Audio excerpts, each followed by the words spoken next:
আল্লাহ বলছে তোমার সন্তান আমি তোমার কাছে ফিরিয়ে দেব।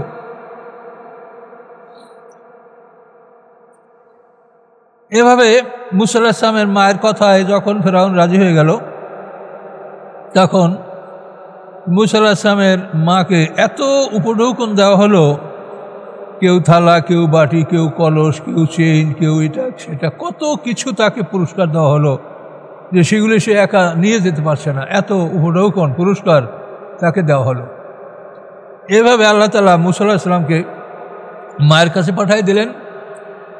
আর মুসা আলাইহিস সালাম তার মায়ের দুধ খেয়ে লালিত পালিত হচ্ছেন, আর ফেরাউনকে তার বেতন দেওয়ার জন্য বাধ্য করে দিলেন যে আমার মুসা মায়ের দুধ খাবে আর তুই ফেরাউন তার মাকে বেতন দিবি। দেখেন এখন বলেন যে আল্লাহ কি ক্ষমতার মালিক, ভেবে দেখেন। এই জন্য আল্লাহ তাআলা মুসা আলাইহিস সালামের ব্যাপারে কোরআনে বলেছেন যে আমি আমার পরিচয়ের জন্য আস্তানাতুকা লিনাফসি, যে আমি আমার পরিচয়ের জন্য মুসা আমি তোমাকে আমি বাছাই করেছি, যে তোমার জীবন কেউ পর্যালোচনা করলে সে আমি আল্লাহ যে আছি এটা সে বুঝতে সক্ষম হবে।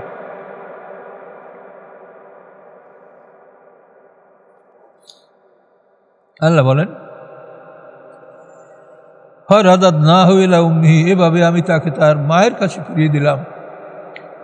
কায় তাকার রাইনুহা, যাতে তার চোখ জুড়াতে পারে, ওয়ালা তাহজান, এবং যাতে সে দুশ্চিন্তা না করে, ওয়ালা তাআলামা, এবং যাতে যাতে যাতে সে জেনে নিতে পারে আন্না ওয়াদাল্লাহি হাক্কুন, যে নিশ্চয়ই আল্লাহর প্রতিশ্রুতি সত্য।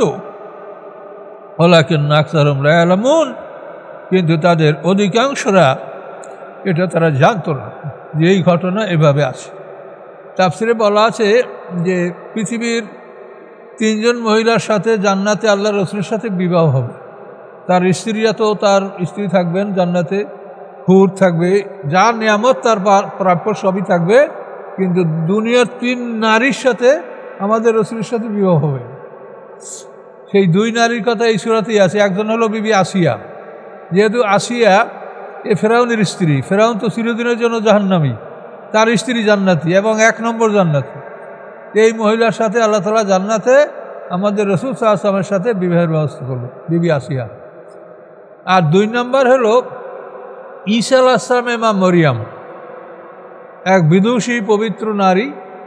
তার পেটে আল্লাহ সন্তান হওয়ার কারণে কত মন্দ কথা সে জীবনে শুনেছে। মরিয়ম আলাইহিস সালাম ঈসা আলাইহিস সালামের মা। তো এই মহিলার সাথে জান্নাতে আমাদের রাসূল সাল্লাল্লাহু আলাইহি ওয়াসাল্লামের সাথে বিয়ে হবে। এরা পৃথিবীর শ্রেষ্ঠ নারী এবং শ্রেষ্ঠ পুরুষ, জান্নাতের আমাদের রাসূল সাল্লাল্লাহু আলাইহি ওয়াসাল্লাম তার সাথে বিয়ে হবে। এবং আর এই মহিলা যার এখনই আপনারা যার ঘটনা শুনলেন, এটা সম্ভবত তার ভাইয়ের জন্য যে সে কষ্টটা স্বীকার করেছে, হয়তো এই জন্যই আল্লাহ তাআলা এই মর্যাদা তাকে দিয়েছেন। এই মহিলার সাথে আল্লাহ রসুলের সাথে জান্নাতে বিবাহ হবে। এবং এটা হাদিসে আছে, মানে আল্লাহ রসুল বিবি খাদিজাকে এই খবরটা বলছে। তাহলে এখান থেকে আপনারা মশলাটা জেনে নেন যে কোনো নারী যদি জান্নাতি হয় আর স্বামী যদি জাহান্নামী হয়, সেই নারীকে আল্লাহ জান্নাতের সুপুরুষদের সাথে বিবাহ দিবেন। কোনো নারীর একাধিক স্বামী যদি জান্নাতি হয়, যেমন রাসূল সাল্লাল্লাহু আলাইহি ওয়াসাল্লামের স্ত্রী উম্মে সালমা, তার আগের স্বামী সেও শহীদ হয়েছে। এখন কোনো নারীর যদি একাধিক স্বামী জান্নাতি হয়, সেই নারী তার শেষ স্বামীর সাথে জান্নাতে বসবাসের অধিকার লাভ করবে। এটা আল্লাহর কোরআনের বিধান। সম্মানিত মুসলিম کرام, আসসালামু আলাইকুম।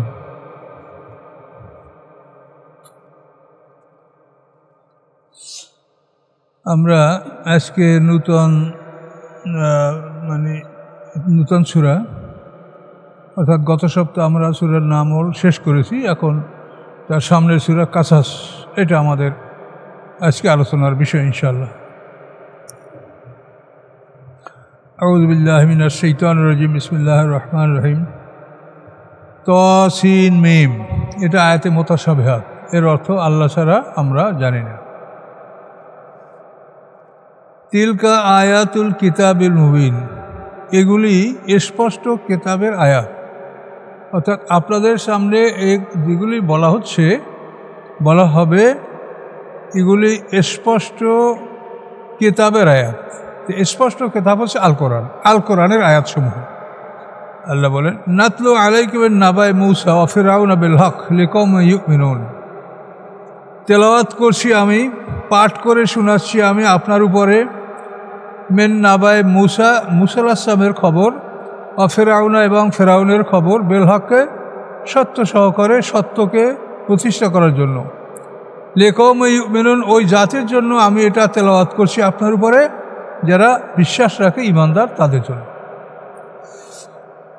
তাহলে আয়াতের সর্বার্থটা কী হলো? যে আমি আপনার কাছে মূসা এবং ফিরআউনের ঘটনা সত্য সহকারে পাঠ করছি ওই জাতির জন্য যারা ঈমানদার, ঈমানদাররা এর থেকে উপদেশ গ্রহণ করবে। ইন্না ফিরআউনা আলা ফিল আরদ, নিশ্চয়ই ফিরআউন পৃথিবীতে সে অহংকার করেছিল। ওয়া জাআলা আহলা শিয়া, এবং সে করেছিল অধিবাসীদেরকে দলে দলে বিভক্ত। ইয়াস্তাদআফু তায়ফাতাম মিনহুম, তাদের একটি দলকে সে দুর্বল করে রেখেছিল। ইউযাব্বিউ আবনাহুম, সেই দুর্বল দলের পুত্র সন্তানদেরকে তারা জবাই করত। ওয়াস্তাহাই নিসাহুম, এবং তাদের কন্যা সন্তানদেরকে জীবিত রাখত। ইন্নাহু কানা মিনাল মুফসিদিন, নিশ্চয়ই ফিরআউন ছিল অশান্তি সৃষ্টিকারীদের মধ্যে একজন। তো ফিরআউন পৃথিবীতে অহংকার করেছে, শ্রেষ্ঠত্ব দাবি করেছে, এবং তার দেশের, অর্থাৎ সে যে মিশরের অধিপতি ছিল, দেশের জনগণকে সে দুটো দলে ভাগ করেছে। তার মধ্যে একটা দলের পুত্র সন্তানদেরকে সে জীবিত রাখত, কন্যা সন্তানদেরকে সে পুত্র সন্তানদেরকে সে হত্যা করত, কন্যা সন্তানদেরকে জীবিত রাখত। এই দলটা হলো বনী ইসরাইল। ইন্নাহু কানা মিনাল মুফসিদিন, সে ছিল পৃথিবীতে অশান্তি সৃষ্টিকারী একটা মানুষ। তো এখানে বনী ইসরাইলদের পুত্র সন্তানদেরকে হত্যা করার কারণটা হচ্ছে, ফিরআউন স্বপ্নে দেখেছিল যে বাইতুল মুকাদ্দাস থেকে একটা আগুন জ্বলে উঠেছে, একটা অগ্নিশিখা।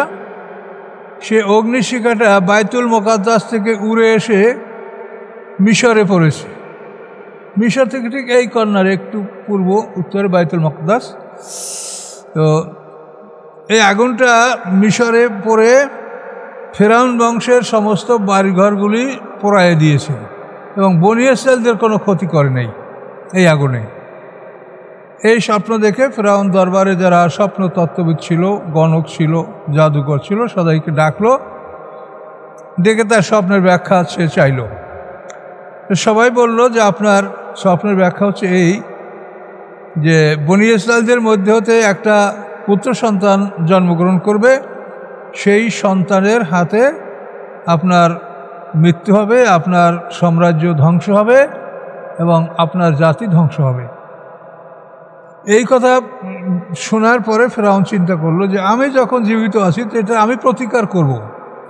তখন সে সিদ্ধান্ত গ্রহণ করলো যে বনী ইসরাইলদের পুত্র সন্তানদেরকে হত্যা করা হবে। জন্মগ্রহণ করলেই সাথে সাথে তাদেরকে সবাইকে হত্যা করা হবে, আর তাদের কন্যা সন্তানদেরকে সেবার জন্য জীবিত রাখা হবে। এই সিদ্ধান্ত নিল।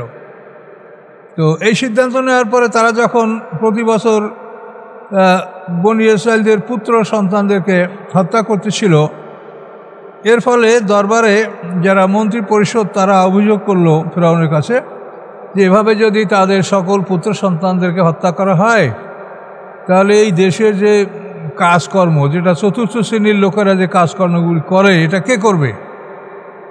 যে আমাদের বাড়িঘর নির্মাণ করা, আমাদের এক কথায় মানে চতুর্থ শ্রেণীর কর্মচারীরা যে কাজগুলো করে, নির্মাণ কাজ, পরিচ্ছন্নতার কাজ, এই সবগুলো কে করবে? তাহলে আমাদেরই করতে হবে, এদেরকে এভাবে হত্যা করা যাবে না। তখন ফিরআউন বলল তাহলে 1 বছর হত্যা করা হোক, আর 1 বছর তাদেরকে ছেড়ে দেওয়া হোক। এভাবে সিদ্ধান্ত নেওয়া হলো। তো এই সিদ্ধান্তের মধ্যেই আল্লাহর হুকুম, মূসা আলাইহিস সালামের বড় ভাই হারুন আলাইহিস সালাম তিনি এমন একটা বছরে জন্মগ্রহণ করলেন যেই বছর পুত্র সন্তানদেরকে হত্যা করা এটা বারণ করা ছিল, নিষেধ ছিল। আর মুসা আলাইহিস সালাম এমন একটা বছরে জন্মগ্রহণ করলেন যেই বছর পুত্র সন্তানদেরকে হত্যা করার আদেশ ছিল। এটা শুধু এই জন্যই যে আল্লাহ বলেন যে আমি আমার কাজ করব, তো আমার কাজ কি ফেরাউন ঠেকাতে পারে? আমি আমার মতো কাজ করব, ফেরাউন তুই যা কর দেখ কি করতে পারো। এখন দেখেন এই ঘটনা সামনে আসতেছে। এই সমস্ত ঘটনার মধ্যে আপনারা ঈমান আপনাদের মজবুত হবে। এটা একটা কাহিনী, কিন্তু কাহিনীতেও কত কাহিনী আছে, কিন্তু এই সমস্ত কাহিনীর মাধ্যমে আপনাদের একটা অন্তরে দৃঢ় বিশ্বাস হবে যে আল্লাহ আছেন। আল্লাহ না থাকলে এগুলো হইতে পারে না। এরকম কিছু আপনি এই কাহিনীর মধ্যে পাবেন ইনশাআল্লাহ। আল্লাহ বলেন যে ফেরাউন তো এই পদ্ধতি অবলম্বন করে সে মুসা আলাইহিস সালামের পৃথিবীতে আগমন এটাকে ঠেকাতে চেয়েছিল। আর আল্লাহ বলেন নুরিদু আন নামুন্না আলাল্লাযিনা ইসতুদঈফু ফিল আরদ, আমি ইচ্ছা করেছিলাম যে আমি অনুগ্রহ দান করব যাদেরকে পৃথিবীতে দুর্বল করে রাখা হয়েছিল, বনী ইসরাঈলদেরকে। এই বনী ইসরাঈলরা হযরত ইউসুফ আলাইহিস সালামের সময় মিশরে তারা আসছে। ইউসুফ আলাইহিস সালাম মিশরে রাজ হওয়ার পরে ওনার তাফসীরে বলা আছে 400 আত্মীয় স্বজন কেনান থেকে মিশরে ডেকে এনেছিলেন, এবং এই 400 লোক থেকেই মিশরে বনী ইসরাঈলদের বিশাল একটা জাতি সৃষ্টি হয়েছিল। এরা হলো বনী ইসরাঈল। আর মিশরের মূল অধিবাসী হলো কিপ্তি। এরাও মানে এদেরকে বলা হয় যে এদের বংশটা হলো আমলিক থেকে, আর আমালেক বংশধর। এই আমালেক বংশটা, এটার উৎপত্তি হলো যে আল্লাহর পয়গম্বর হুদ আলাইহিস সালাম। তো এই যে আদ জাতি, তার পয়গম্বর হুদ, এই আদ জাতির যে বংশ পরিচয় আদ এবনে আওজ এবনে এরাম এবনে সাম এবনে নূহ। এখন এই আদ জাতি তো নূহ আলাইহিস সালামের কাছাকাছি। আদ এবনে আওজ এবনে এরাম এবনে সাম এবনে নূহ, অর্থাৎ নূহ আলাইহিস সালামের পঞ্চম উত্তর পুরুষ হলো আদ জাতি। এই আদের পিতার নাম হলো আদ এবনে আওজ। এই আওজ যে তারই আর এক সন্তানের নাম ছিল আমলিক। সে এই আমলিক থেকে আমালেকার সম্প্রদায়, এটার বংশ পরিচয় হলো এখানে। এরাই কিপ্তি, ফেরাউনের বংশধর। তো আল্লাহ বলেন আমি চেয়েছিলাম যে আমি অনুগ্রহ দান করব তাদের উপরে যাদেরকে ইসতুদঈফু দুর্বল করে রাখা হয়েছিল ফিল আরদে পৃথিবীতে, বা নাজআলহুম আইম্মা, এবং আমি নির্বাচন করব তাদেরকে নেতা। ইমাম মানে নেতা, আইম্মা ইমামের বহু বচন আইম্মা। আমি তাদেরকে নেতা নির্বাচন করব। আর নাজআলহুমুল ওয়ারিসিন, এবং আমি তাদেরকে নির্বাচন করব পৃথিবীর উত্তরাধিকারী, রাজত্বের এবং রাজ্যের উত্তরাধিকারী আমি এই দুর্বলদেরকে বানাবো। আল্লাহ, এটা আমার ছিল ইচ্ছা। আর নুমাক্কিলাহুম ফিল আরদ, এবং আমি পৃথিবীতে তাদেরকে প্রতিষ্ঠিত করব এই দুর্বল জাতিটাকে। ও নুরিয়া ফেরাউনা, এবং আমি দেখাবো ফেরাউনকে, ও হামানা এবং তার উজির হামানকে, ও জুনুদাহুমা এবং তাদের উভয়ের সৈন্যবাহিনীকে আমি দেখাবো মিন্হুম মা কানু ইয়াহযারুন, ওই বিষয়ে যা তারা ভয় করতেছিল। মুসা আলাইহিস সালামের আগমনকে তারা ভয় করতেছিল। তাই আল্লাহ বলেন যে আমি ফেরাউন, হামান এবং তাদের বাহিনী, তাদেরকে ওই জিনিসটা আমি দেখাবো যে জিনিসকে তারা ভয় করতেছিল, মুসাকে, যে তারা তাকে ঠেকাতে পারে কিনা, আমি এটা দেখাবো। এখন ও আওহাইনা ইলা উম্মি মুসা আন ইরদিহি, আল্লাহ বলেন আমি মুসার মাকে ওহী করলাম যে তুমি তাকে দুধ পান করাতে থাকো। ফায়জা খেপতে আলাইহি, যখন তুমি তার উপরে ভীত হও, ভয় করো, তো ফালকি ফিল ইয়াম্মে, তখন তুমি তাকে সমুদ্রে নিক্ষেপ করে দাও। ওলা তাখাফি, তুমি ভয় করবে না, ওলা তাহাজানি, দুশ্চিন্তাও করবে না, ইন্না রাদ্দু ইলাইকা, নিশ্চয়ই আমি ফিরিয়ে দেব তাকে তোমার কাছে, তো জাইলু মিনাল মুরসালিন, এবং আমি তাকে করব প্রেরিত রাসূলগণের অন্তর্ভুক্ত। এটা আল্লাহ তাআলা মুসার মাকে জানায় দিলেন। এ ওহী মানে তাকে জানিয়ে দেওয়া। এরকম শব্দ করে আরও আছে, যেমন দেখেন ওয়াহা রব্বুকা ইলান নাহলে, হে মুহাম্মদ সাল্লাম, আপনার রব মৌমাছিকে আদেশ দিয়েছে। তাই মৌমাছিকে আদেশ দিয়েছে আনিত তাখযি মিনাল জিবালি বুয়ুতা, যে তোমরা পাহাড়ে ঘর বানাও। তারপরে অমিম্মা ইয়ারিশুন, উঁচু উঁচু জায়গা নির্মাণে তোমরা মৌমাছিদেরকে আল্লাহ ওহী করেছেন। এই মৌমাছিকে ওহি করেছেন, এই ওহিতে মৌমাছিরা নবী হয় নাই। আবার মুসা আলাইহিস সালাম মাকে ওহি করেছেন আল্লাহ, এই ওহির কারণে কোনো নারী নবী হয়নি, এটা বুঝতে হবে। কিন্তু এই ওহি হলো তাকে জানিয়ে দেওয়া, ইন্সপিরেশন, মানে মনের ভিতরে একটা উদয় করে দেওয়া। তো আল্লাহ বলেন, মুসার মাকে আমি জানিয়ে দিলাম যে তুমি তোমার বাচ্চাকে দুধ পান করাতে থাকো। মুসা আলাইহিস সালামের পিতার নাম হচ্ছে ইমরান, আর মায়ের নাম দুটা, ইয়ারখা, লুখা। তো এই ইমরান কিন্তু দুই ইমরানের কাহিনী কোরআনে আছে। এক ইমরান হলো মরিয়ামের পিতার নামও ইমরান, ঈসা আলাইহিস সালামের মা যে মরিয়াম, তার পিতার নামও কিন্তু ইমরান। তো ওই ইমরান হলো ইমরান ইবনে ইয়াসার ইবনে কায়েস ইবনে লাবি, মুসা আলাইহিস সালামের বংশধর। আর এই ইমরান হলো ইমরান ইবনে মাসান, অন্য গ্রুপের। তো এই ইমরানের কথা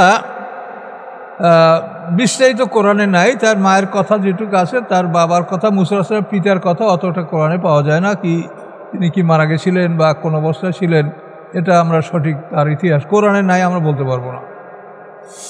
মুসা আলাইহিস সালাম যখন মাতৃগর্ভে চলে গেলেন, এবং মাতৃগর্ভে চলে যাওয়ার পরে যখন মানে মহিলাদের অ্যাডভান্স স্টেজ, যেটা আর কি মানে সন্তান প্রসব করা যে সময়, এই সময় যখন আসলো, তখন ফেরাউনের যে আইন ছিল সেই আইন অনুযায়ী সেই মহিলার জন্য একজন, আরবিতে বলে কাবেলা, মানে ধাত্রীমাতা নির্ধারণ করে দেওয়া হলো যে এই মহিলা কি প্রসব করে জানাবে, এবং প্রত্যেক মহিলার ব্যাপারে এটা তাদের ছিল।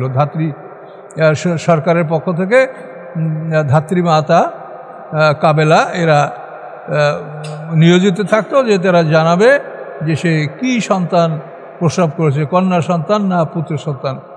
পুত্র সন্তান প্রসব করলে তখন ফেরাউনের যে হত্যা করার জন্য যে মানে কিলিং স্কোয়াড ছিল, তার যে আর্মিদের গ্রুপ ছিল, তাদের কাছে খবর দিবে, তারা বাসা এসে হত্যা করবে। এইভাবেই চলছিল। তো মুসা আলাইহিস সালামের মা গর্ভবতী হলেন, তাকে পাহারা দেওয়ার জন্য যে নারী নির্ধারিত ছিল সেও তার কাছে ছিল। এমতো অবস্থায় ওই পাহারাদারের সামনেই মুসার মা মুসা আলাইহিস সালামকে প্রসব করলেন। এখন ওই মহিলা বলে যে, বোন, আল্লাহ তোকে এমন সুন্দর সন্তান দিয়েছে, আমি পৃথিবীতে এইরকম সুন্দর সন্তান কোনোদিন দেখি নাই, তুই এই সন্তানটাকে দুধ খাওয়া, আমি কিছু বলবো না, তোর ক্ষতি আমি করব না। ওই ধাত্রীমাতা তার সঠিক দায়িত্ব পালন করলো না, ফেরাউনকে জানালো না, ফেরাউন বাহিনীকে জানালো না যে এই মহিলা পুত্র সন্তান প্রসব করেছে। তো এই বিষয়ে কিন্তু আল্লাহ কোরআনে সামনে আপনি পাবেন, আল্লাহ বলেছেন, ওয়ালকাইতু আলাইকা মুহাব্বাতাম মিন্নি ওয়ালাতুসনা আলা আইনি। আল্লাহ বলেন, হে মুসা, আমি আমার পক্ষ থেকে তোমার মধ্যে এমনভাবে ভালোবাসা ঢেলে দিয়েছিলাম যে তোমার মুখের দিকে তাকাইয়া তোমাকে কেউ হত্যা করতে পারবে না। এই ভালোবাসা আমি আমার পক্ষ থেকে আমি তোমার মধ্যে আমি ঢেলে দিয়েছিলাম। ওয়ালকাইতু আলাইকা মুহাব্বাতাম মিন্নি, আল্লাহ বলে আমার নিজের পক্ষ থেকে তার মধ্যে এমন ভালোবাসা আমি দান করেছি যে তার মুখের দিক তাকাইয়া তাকে হত্যা করার মতো সাহস পৃথিবীতে কারো হবে না। এরকম পাষাণ হৃদয় কেউ নাই পৃথিবীতে। কিন্তু তারপর আল্লাহ বললেন, ফায়জা খেপতে আলাইহি ফালকি ফিলিয়াম। তো মুসা আলাইহিস সালামকে একবার পাহারাদাররা তার বাড়িতে ঢুকছিল, আর্মিরা ঢুকছিল, তখন মুসা আলাইহিস সালামকে আগুনের মধ্যে ফেলে দেওয়া হয়েছে, জ্বলন্ত চুলার মধ্যে। এই ঘটনা তাফসিরে আসে, কিন্তু এগুলো আমরা বিশ্বাস করব কি করব না, করলেও দোষ নাই আর না করলেও না। তার কারণ আল্লাহ সব কিছু করতে পারেন। তাকে জ্বলন্ত চুলার মধ্যে মা ফেলে দিয়েছিল ভয়তে, কিন্তু পরে সেই চুলার মধ্যেই সে জীবিত এবং সুস্থ অবস্থায় ছিলেন। তো এরপরে এখন আল্লাহ যেটা বললেন যে তুমি ভয় পেলে, এখন ভয়টা শুরু হলো কখন? বনী ইসরাঈলের অন্যান্য যে সমস্ত নারীদের কোল থেকে তাদের সন্তান নিয়ে হত্যা করা হয়েছে, এখন সেই নারীরাই যেন তার শত্রুতে পরিণত হলো। তাদের মনের দুঃখ, তাহারে আমার বুকের ছেলেটা মেরে ফেলালো, আর ওর ছেলেটাও দুধ খাওয়াচ্ছে, লালন পালন করছে, এভাবে নিজেদের মধ্যে একটা প্রতিহিংসা এটা প্রকাশ পেল। তখন আল্লাহ জানায় দিলেন যে ভয় করলে তুমি তাকে নদীতে নিক্ষেপ করে দাও। এখন নদীতে কিভাবে ফেলানো হবে?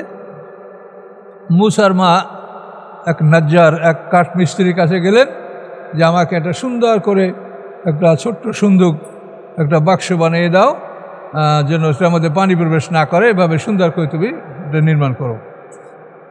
তুমি এটা কি করবা? যে আমার একটা ছেলেকে আমি নদীতে ফেলে দেব।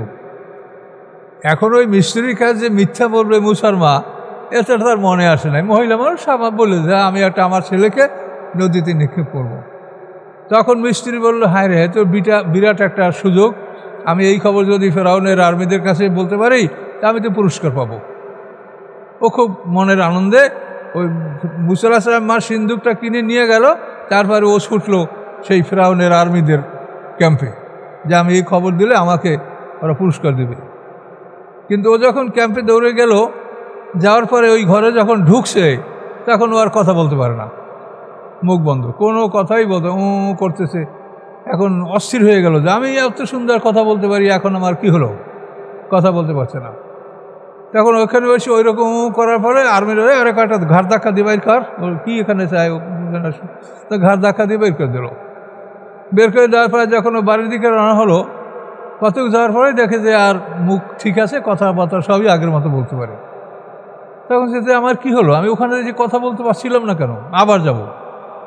এবার দ্বিতীয়বার যখন যে এরকম আরম্ভ করছে, তখন ওদের যে দায়িত্ব সে বলে, এই বেয়াদবকে একবার বাইর করে দেওয়া হয়েছে, আবার পিঠা পিটিয়ে তার কাবু করে বের করার জন্য আবার না আসতে দেখে ভালো রকম পিটাইলো, পিটিয়ে বাইর করে দিল। বাইর করে দেওয়ার পরে ও চিন্তা করলো যে আল্লাহ, এবার সে অন্ধ হয়ে গেছিল, মুখ বন্ধ হয়ে গেছে, চোখেও দেখে না, এমত অবস্থায় তাকে পিটিয়ে বাইর করে দেওয়া হয়েছে। তখন আল্লাহর কাছে বলে যে আল্লাহ, আপনি যদি আমার দৃশ্যটি ফিরিয়ে দেন তা আমি কোনোদিন মুসা আলাইহিস সালামের ক্ষতি করব না। যখন এইভাবে সে তওবা করলো, তখন আল্লাহ তাআলা তার দৃষ্টিশক্তি এবং মুখের জবান এটা আল্লাহ খুলে দিয়েছিলেন।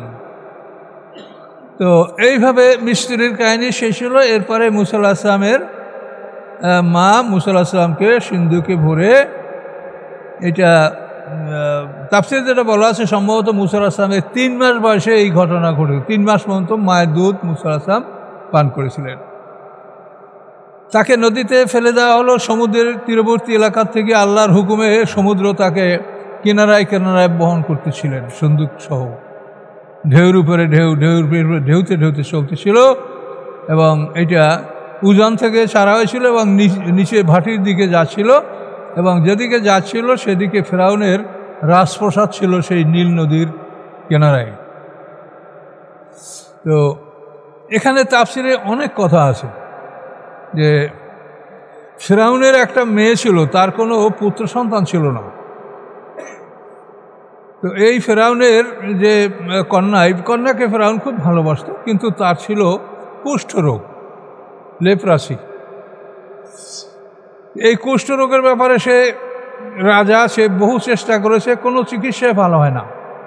শেষ পর্যন্ত তাকে কোনো গণকে বলেছে যে বনী ইসরাঈলদের পুত্র সন্তানদের মুখের লালা লাগাতে পারলে এই রোগ ভালো হবে, এছাড়া এটা অন্য কোনো ঔষধে ভালো হবে না। এবং সেই গণক বলে দিল যে অমুক তারিখ সমুদ্র থেকে একটা সিন্দুক ভাসতে ভাসতে আসবে, সেই সিন্দুকের মধ্যে সম্ভবত বনী ইসরাঈলদের একটা পুত্র সন্তান থাকবে, সেই সন্তানের মুখের লালায় তোমার এই মেয়ের লেপ্রাসি বা কুষ্ঠরোগ ভালো হবে। এখন এই জন্য ফেরাউন তার সেই নীল নদের পাড়ের গৃহে এসে অবস্থান করলো এবং নির্ধারিত দিনে অপেক্ষা করলো যে এই একটা সিন্দুক ভেসে আসবে নদীর থেকে। সত্যি তারা দেখতে পেল যে বহুদূরে একটা সিন্দুক এরকম ঢেউয়ে উপরে উঠছে, নিচে দুলছে, এরকম দোলা খেয়ে খেয়ে সিন্দুকটা ভাটিতে চলে আসতেছে নীল নদীর থেকে। তো এটা কাছাকাছি আসার পরে ফেরাউন আদেশ দিল যে সিন্দুকটা তোলো। সিন্দুকটা তোলা হলো। এই সব ঘটনা এই সূরার মধ্যে আপনি পাবেন। সিন্দুকটা তোলার পরে সেটাকে ফেরাউনের কাছে দেওয়া হলো। ফেরাউন সেটা খোলার জন্য বহু চেষ্টা করলো, কিন্তু খুলতে পারলো না। এরপরে বিবি আসিয়া বলল যে এটা আমার কাছে দাও। তো বিবি আসিয়া সেটাকে খুলতে সক্ষম হলেন। আল্লাহর কুদরত, বিবি আসিয়া এটাকে খুলে ফেললেন। খুলে ফেলার পরে এই পূর্ণিমার চাঁদ, তার চেয়েও সুন্দর এই সন্তানকে বিবি আসিয়া আদর করলেন এবং এই সন্তানের মুখের লালা তার মেয়ের গায়ে লাগালেন। সাথে সাথে দেখা গেল ওই কুষ্ঠরোগ ভালো হচ্ছে। তখন ওই মেয়ে মুসা আলাইহিস সালামকে কোলে নিয়ে খুব আদর করতে লাগলো। কিন্তু তার দরবারে যারা ছিল তারা বলল যে হে মহারাজা, আপনি যে সন্তানটাকে হত্যা করার জন্য এত মানুষের জীবন নষ্ট করেছেন, এ হলো সেই সন্তান, আপনি একে হত্যা করেন। আপনি একে হত্যা করার জন্যই এত মানুষের জীবন নাশ করেছেন, একে হত্যা করেন, এ আপনার শত্রু। তখন বিবি আসিয়া বললেন, লা তাকতুলহু আসা ইয়ান ফানা আও নাত্তাকাদাহু ওয়ালাদা। এর সামনেই সব আছে, দেখেন। ফাল তাকাতাও আলু ফেরাউনা, এল তাকাতা মানে তুলে নেওয়া। ওই সিন্ধুক সহ তাকে তুলে নিল ফেরাউন সম্প্রদায়। লাইয়াকুন আলম আদৌ হাদনা, যাতে সে হয় তাদের জন্য দুশ্মন এবং দুশ্চিন্তার কারণ। আল্লাহ বলেই দিলেন সব, যে তাকে তারা তুলেছে যাতে সে হয় তাদের দুশ্মন এবং দুশ্চিন্তার কারণ। ইন্না ফেরাউন ও হামানা জুনুদুমা কানু খাতিন, নিশ্চয়ই ফেরাউন, হামান এবং তাদের উভয়ের বাহিনীরা এরা ছিল অপরাধী। এখন দেখেন, অকালাত ইমরাতু ফেরাউন কুররাতু আইনুল্লি ওয়ালাক, বললেন ইমরাতু ফেরাউন, ফেরাউনের স্ত্রী বিবি আসিয়া বেনতে মাজাহিম। এই বিবি আসিয়া বনি ইসরাঈলদের কন্যা ছিলেন, এ কিন্তু ওই আমালেক না, কীর্তি না, কিন্তু সে অতি সুন্দর। বনি ইসরাঈলদের সবই সুন্দরী, দেখেন না ইহুদিরা এখনও পৃথিবীতে খুবই সুন্দর। তো এই ফেরাউনের স্ত্রী ইমরাতু ফেরাউন বিবি আসিয়া, আসিয়া বেনতে মাজাহিম, তিনি বললেন কুররাতু আইনুল্লি ওয়ালাক, আমার চোখের শান্তি তোমারও চোখের শান্তি। ফেরাউনকে বলল, স্বামীকে, লা তাকতুলহু, তুমি তাকে হত্যা করবে না। আসা ইয়ান ফায়ানা, সম্ভবত এই সন্তান আমাদের উপকারে আসবে। আও নাত্তাকাদাহু ওয়ালাদা, অথবা আমরা তাকে পুষ্য সন্তান হিসেবে লালন পালন করব, যেহেতু আমাদের পুত্র সন্তান নাই, একটা কন্যা সন্তান আছে। অহম লা ইয়াশুরুন, এবং তারা এই বিষয়টা জানতো না যে ভবিষ্যৎ কী আছে। এখন দেখেন, আল্লাহ বলেন যে আমি আলা কুল্লি শাইইন কাদির। এখন আল্লাহ এই কৌশল করেন, এটা তার ইচ্ছা, তিনি এটা ভালোবাসেন এবং এটার মধ্যে আমাদের হেদায়েত আছে, বা আমরা এটা আগ্রহ সহকারে শুনব, যার জন্য আল্লাহ তাআলা এভাবে করেছেন ঘটনাটা। এখন দেখেন, বিবি আসিয়া বললেন কুররাতু আইনুল্লি ওয়ালাক, আমার চোখের শান্তি তোমারও চোখের শান্তি। লা তাকতুলহু, তুমি তাকে হত্যা করো না। কিন্তু তাফসীরকাররা বলেন, বিবি আসিয়া এই কথা বলার পরে ফেরাউন রাজি হয় না যে সে আমার চোখের সান্ত্বনা, এটা ফেরাউন বলেনি, কিন্তু তবুও তাকে হত্যা করা থেকে সে বিরত থেকেছে।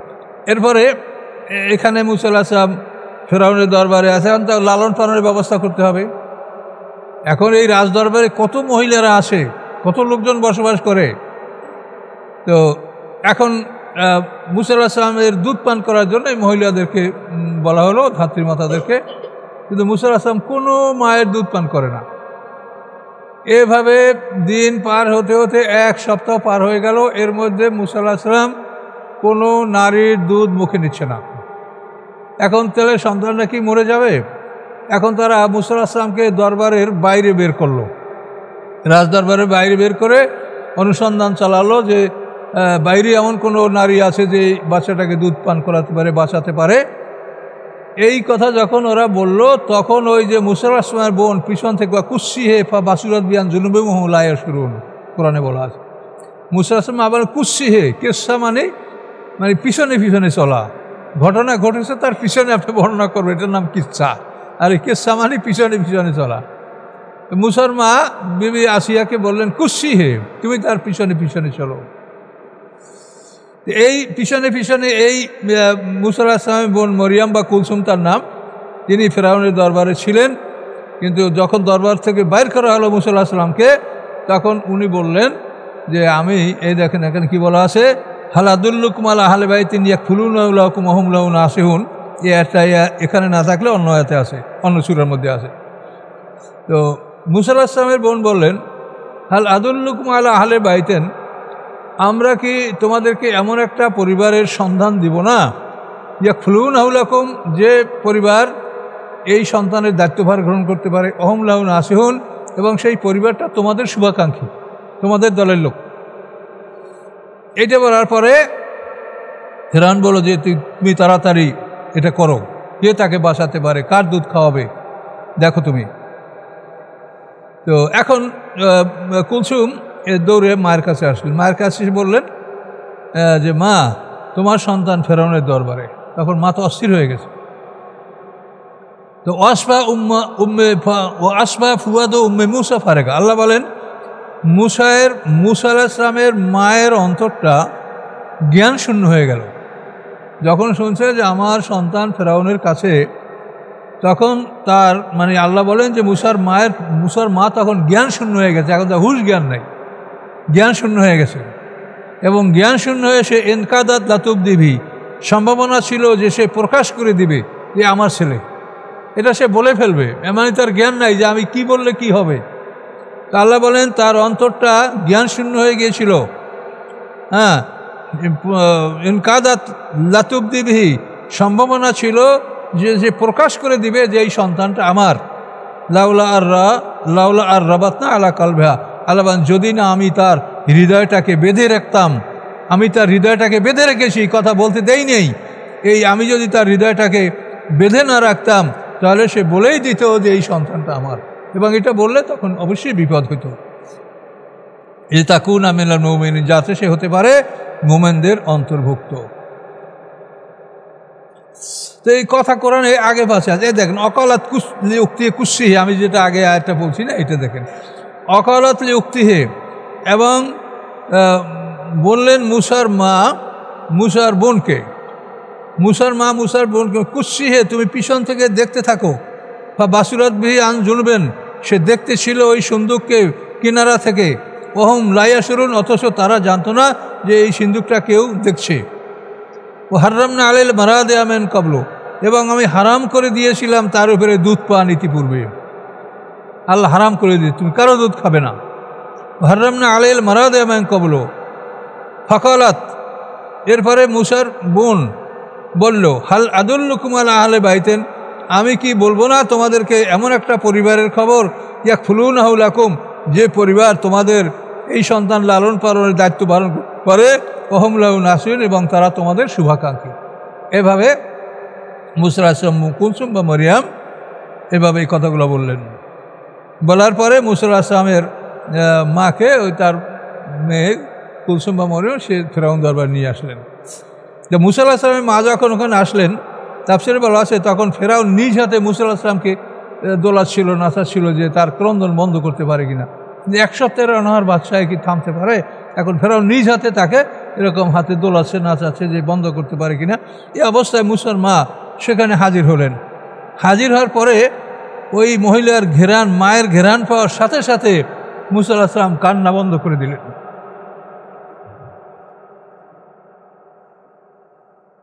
কি এক আশ্চর্য খবর! দেখ, মুসা আলাইহিস সালাম মা হাজির হওয়ার সাথে সাথে মায়ের ঘেরান পেয়ে মুসা আলাইহিস সালাম কান্না বন্ধ করে দিলেন। ফেরাউন সাথে সাথে সন্তানকে মায়ের কাছে তুলে দিলেন যে তুমি দুধ খাওয়াও। মায়ের মুখের দিক তাকাই মুসা আলাইহিস সালাম দুধ পান করতে শুরু করলেন। তাফসীরে বলা আছে যে এমনভাবে দুধ পান করলেন যে পেট ভরিয়া এই পিঠের দিকে পেট মানে দেখা যাচ্ছে, এমনভাবে দুধ পান করছে, পেট ভরে দুধ পান করছে। এখন দুধ পান করার পরে এখন ফেরাউন বলে যে তুমি আমার এই দরবারে থেকে যাও, এখানে থাকো, তোমার খাওয়া দাওয়া বেতন ভাতা সব দিব, সন্তান দেখবা, লালন পালন করবা। তো মুসা আলাইহিস সালাম মা বললেন যে দেখেন আমার বাড়িতেও সন্তান আছে, তাদেরও দেখাশোনা দরকার, কাজেই এটা না করে বরং আমি আপনার সন্তানকে আমার বাড়িতে লালন পালন করি, সপ্তাহে একবার আপনাকে দেখাই নেব, প্রতি সপ্তাহে আপনার কাছে আসি একবার, আমি দেখাই দেব যে আপনার সন্তান ভালো আছে কিনা। তো ফেরাউন রাজি হয়ে গেল যে ঠিক আছে, তো তোমার বাড়িতেই রাখো। এখন আল্লাহ বলছে না যে আমি তোমার সন্তানকে তোমার কাছে ফিরিয়ে দেবো? দেখেন,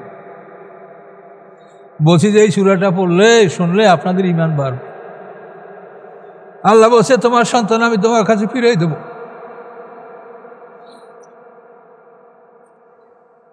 এভাবে মুসা আলাইহিস সালামের মায়ের কথায় যখন ফেরাউন রাজি হয়ে গেল, তখন মুসা আলাইহিস সালামের মাকে এত উপঢৌকন দেওয়া হলো, কেউ থালা, কেউ বাটি, কেউ কলস, কেউ চেইন, কেউ এটা সেটা, কত কিছু তাকে পুরস্কার দেওয়া হলো যে সেগুলি সে একা নিয়ে যেতে পারছে না, এত উপঢৌকন পুরস্কার তাকে দেওয়া হলো।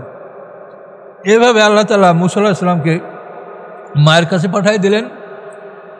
আর মুসা আলাইহিস সালাম তার মায়ের দুধ খেয়ে লালিত পালিত হচ্ছেন, আর ফেরাউনকে তার বেতন দেওয়ার জন্য বাধ্য করে দিলেন যে আমার মুসা মায়ের দুধ খাবে আর তুই ফেরাউন তার মাকে বেতন দিবি।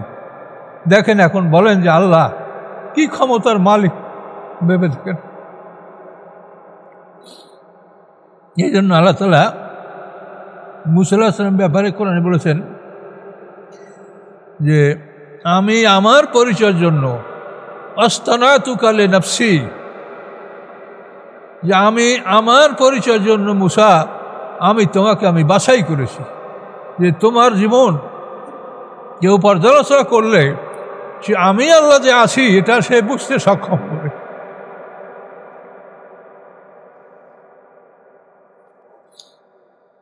আল্লাহ বলেন ফারাদাদনাহু ইলা উম্মিহি, এভাবে আমি তাকে তার মায়ের কাছে ফিরিয়ে দিলাম। কায় তাকার রাইনুহা, যাতে তার চোখ জুড়াতে পারে, ওয়ালা তাহজান, এবং যাতে সে দুশ্চিন্তা না করে, ওয়ালে তাআলামা, এবং যাতে যাতে যাতে সে জেনে নিতে পারে আন্না ওয়াদাল্লাহি হাক্কুন, যে নিশ্চয়ই আল্লাহর প্রতিশ্রুতি সত্য। ওয়ালাকিন্না আকসারহুম লা ইয়ালামুন, কিন্তু তাদের অধিকাংশরা এটা তারা জানতো না যে এই ঘটনা এভাবে আছে। সময় কি শেষ হয়েছে? 2 মিনিট আছে। তো এখানে আমাদের রুকু শেষ হয়ে গেছে, আর 2 মিনিটের জন্য সামনে আমরা আচ্ছা ধারাবাহিকভাবে এই সূরাতেই মুসা আলাইহিস সালামের কেসটাটা এই কাছে ধারাবাহিক আছে, আমরা ধারাবাহিক সামনের জীবনী ইনশাআল্লাহ জানতে পারবো। তো এখানে যে আল্লাহর কুদরতগুলি আমরা লক্ষ্য করলাম, আর এই যে মুসা আলাইহিস সালামের বোন মরিয়াম বা কুলসুম, দুইটা তার নাম আছে, এই মহিলার সাথে জান্নাতে আমাদের রাসূল সাল্লাল্লাহু আলাইহি ওয়াসাল্লামের সাথে বিয়ে হবে। তাফসিরে বলা আছে যে পৃথিবীর 3 জন মহিলার সাথে জান্নাতে আল্লাহ রসুলের সাথে বিবাহ হবে। তার স্ত্রীরা তো তার স্ত্রী থাকবেন জান্নাতে, হুর থাকবে, যার নিয়ামত তার প্রাপ্য সবই থাকবে, কিন্তু দুনিয়ার 3 নারীর সাথে আমাদের রসুলের সাথে বিবাহ হবে। সেই 2 নারীর কথা এই সূরাতেই আছে। একজন হলো বিবি আসিয়া, যেহেতু আসিয়া এ ফেরাউনের স্ত্রী, ফেরাউন তো চিরদিনের জন্য জাহান্নামী, তার স্ত্রী জান্নাতি এবং 1 নম্বর জান্নাতি। এই মহিলার সাথে আল্লাহ তাআলা জান্নাতে আমাদের রাসূল সাল্লাল্লাহু আলাইহি ওয়াসাল্লামের সাথে বিবাহের ব্যবস্থা করবে, বিবি আসিয়া। আর 2 নম্বর হলো ঈসা আলাইহিস সালামের মা মরিয়াম, এক বিদুষী পবিত্র নারী। তার পেটে আল্লাহ সন্তান হওয়ার কারণে কত মন্দ কথা সে জীবনে শুনেছে। মরিয়াম আলাইহিস সালাম ঈসা আলাইহিস সালামের মা। তো এই মহিলার সাথে জান্নাতে আমাদের রাসূল সাল্লাল্লাহু আলাইহি ওয়াসাল্লামের সাথে বিয়ে হবে। এরা পৃথিবীর শ্রেষ্ঠ নারী এবং শ্রেষ্ঠ পুরুষ জান্নাতের আমাদের রাসূল সাল্লাল্লাহু আলাইহি ওয়াসাল্লাম, তার সাথে বিয়ে হবে। এবং আর এই মহিলা যার এখনই আপনারা যার ঘটনা শুনলেন, এটা সম্ভবত তার ভাইয়ের জন্য যে সে কষ্টটা স্বীকার করেছে, হয়তো এই জন্যই আল্লাহ তাআলা এই মর্যাদা তাকে দিয়েছেন। এই মহিলার সাথে আল্লাহ রসুলের সাথে জান্নাতে বিবাহ হবে। এবং এটা হাদিসে আছে, মানে আল্লাহ রসুল বিবি খাদিজাকে এই খবরটা বলছে যে বিবি খাদিজা, তুমি তো জান্নাতে আমার সাথী হবে, কিন্তু পৃথিবীর আরও 3 জন নারী জান্নাতে আমার সাথী হবে। এই 3 নারী হলো বিবি আসিয়া, তারপর ঈসা আলাইহিস সালামের নাম মরিয়াম, সেই মরিয়াম, আর মুসা আলাইহিস সালামের বোন মরিয়াম। এই সুসংবাদ। তাহলে এখান থেকে আপনারা মসলাটা জেনে নেন যে কোনো নারী যদি জান্নাতি হয় আর স্বামী যদি জাহান্নামী হয়, সেই নারীকে আল্লাহ জান্নাতের সুপুরুষদের সাথে বিবাহ দিবেন। কোনো নারীর একাধিক স্বামী যদি জান্নাতি হয়, যেমন রাসূল সাল্লাল্লাহু আলাইহি ওয়াসাল্লামের স্ত্রী উম্মে সালমা, তার আগের স্বামী সেও শহীদ হয়েছে। এখন কোনো নারীর যদি একাধিক স্বামী জান্নাতি হয়, সেই নারী তার শেষ স্বামীর সাথে জান্নাতে বসবাসের অধিকার লাভ করবে। এটা আল্লাহর কোরআনের বিধান। এর মধ্যে আমরা কাহিনী শুনবো এবং এর মধ্যে বিধানগুলি যা আছে তাও আমরা ফাঁকে ফাঁকে শুনে নেব। এখন আমাদের হাতে আর সময় নাই, আপনারা কাবলাল জুমা আদায় করেন। আজকে রাত্রে আমাদের ওখানে আলোচনা বোধহয় হবে না, না? তাহলে ঠিক আছে, শবে বরাত আপনাদের পালন করবেন আপনারা।